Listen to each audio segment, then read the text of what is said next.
there. Oh, attendez. Je peux pas avoir Twilight et la sélection comme décor pour cette vidéo.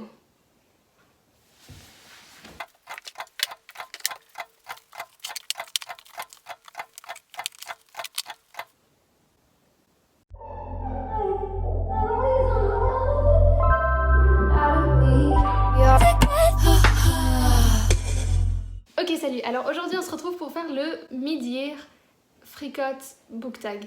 Fricot Tag? Je sais jamais comment ça s'appelle. Mid-Year Book Fricot Tag. Mais bon, depuis quand est-ce que l'ordre des mots a de l'importance? J'ai décidé de faire ce tag parce que je me suis dit que c'était peut-être l'occasion de parler un peu de ce que je lis sur cette chaîne de temps en temps, si ça intéresse qui que ce soit. C'est un tag qui a originalement été créé par Ariane du Montage, je compte sur toi. Les chaînes anglophones Chami et Earl Grey Books. Et qui comporte 13 questions et je vais prendre la traduction de Anne Literarum parce que elle est là. Allons-y pour faire le point sur cette première demi-année de 2020. Numéro 1, ton livre préféré jusqu'à présent. Alors, j'ai pas pris les livres. Il y a tout d'abord un des premiers coups de cœur de l'année 2020, Les Odes de Hurlevent de Emily Brontë, qui est un classique que j'ai adoré. Je m'y attendais pas du tout, mais j'ai adoré. Ce roman est vraiment super compliqué à décrire, mais une chose qui m'a vraiment frappée, c'est les personnages. Emily Brontë a construit des personnages totalement tordus et on a fait une histoire fascinante. C'était long, mais j'ai adoré. Et ensuite, simplement parce que je suis incapable de choisir, il y a L'Impératrice des 7 collines de Kate Quinn.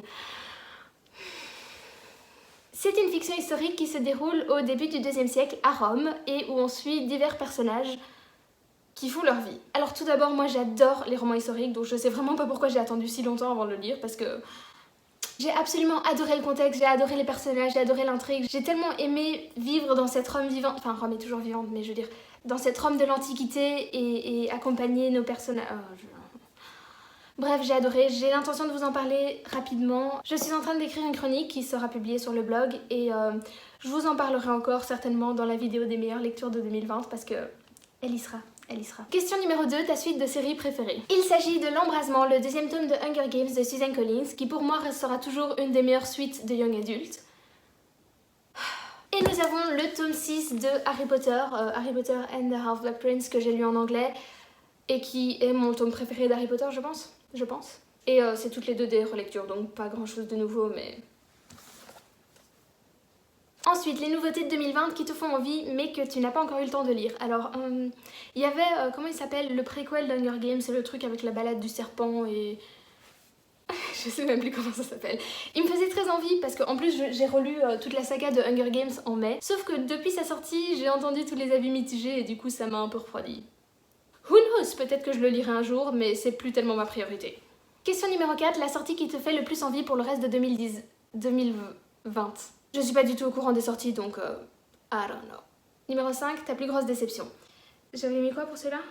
Ah oui, Tu ne jugeras point de Armel Job. C'était pas vraiment une déception, mais c'était un livre pour les cours que j'ai dû lire pour le cours de français, à l'époque où j'allais encore en cours. Et le truc c'est que, attention, unpopular opinion, j'ai vraiment tendance à aimer les livres que je lis en cours de français. Et du coup, je m'attends toujours à quelque chose qui va me plaire. Et là, c'était pas mauvais, hein, mais c'était juste un peu... ouais. Donc voilà.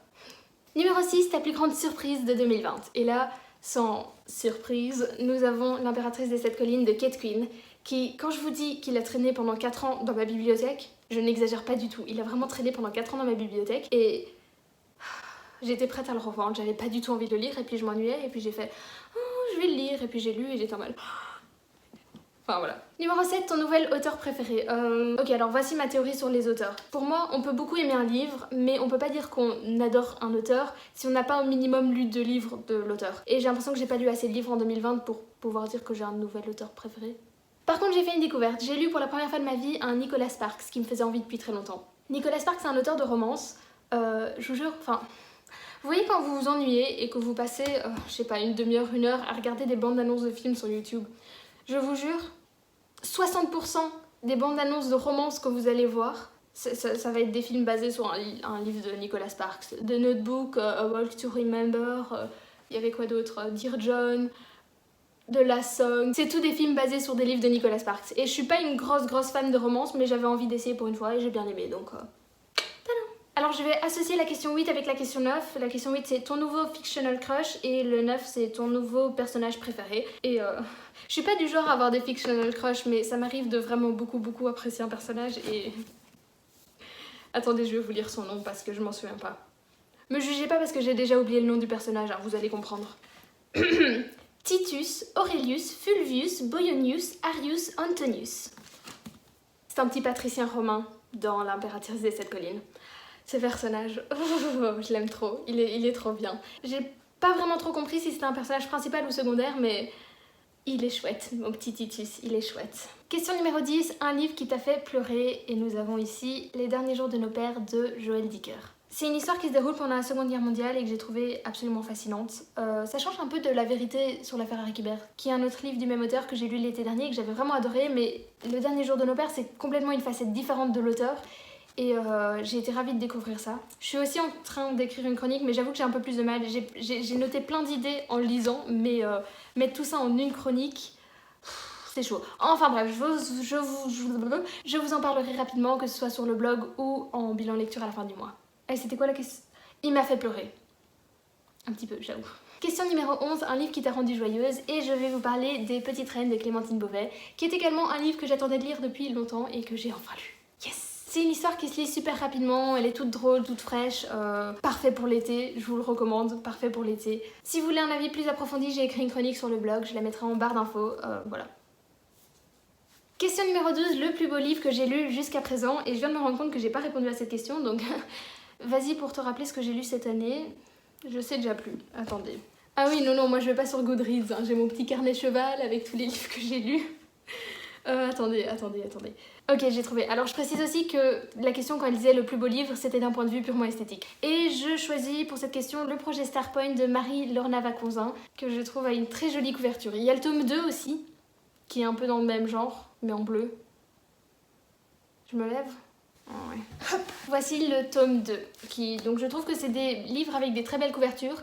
Pas la meilleure saga que j'ai lue de toute ma vie, j'ai bien aimé, mais pas parfaite non plus, mais des très jolies couvertures. Et pour la 13e et dernière question, il s'agit d'un livre que tu veux absolument lire avant 2021. Pour cette question, je vais répondre la suite et la fin de la saga Le Clan des Autori, dont j'ai lu les 3 premiers tomes. C'est la trilogie de base d'ailleurs, j'ai beaucoup aimé. Donc c'est le tome 4 et 5 qui sont un préquel et un sequel. Non, c'est l'inverse, un sequel et un préquel, que j'aimerais bien lire d'ici la fin de l'année. Et honnêtement, j'ai pas du tout tendance à dire ça étant donné que je me connais, mais ici, pour le coup, je crois que c'est faisable. Je crois qu'il y a une chance que je lise ces 2 livres avant la fin de l'année. Croisons les doigts. Enfin voilà, félicitations, vous et moi avons officiellement survécu à cette vidéo tag, sans, il me semble, ne faire la moindre allusion à ma file à lire. On s'améliore. N'hésitez pas comme d'habitude à me dire si vous avez lu l'un de ces livres, qu'on en discute. Pas ces livres-là, mais les livres que je vous ai présentés. Et sur ce, je vais vous laisser y aller, parce que moi aussi, il faut que j'y aille. Maintenant, il faut que je range tout ça, parce que vous en rendez pas compte, hein, parce que vous voyez que ce cadre-ci. Mais en vrai, à chaque fois que je tourne une vidéo, c'est la catastrophe, il y a des livres partout. Vous voulez voir? Vous voulez voir? Attendez, je vais vous montrer. Regardez, il y a des livres ici, il y a des livres là, il y a tous les livres que j'ai bougés là, et ma bibliothèque n'est plus dans l'ordre initial.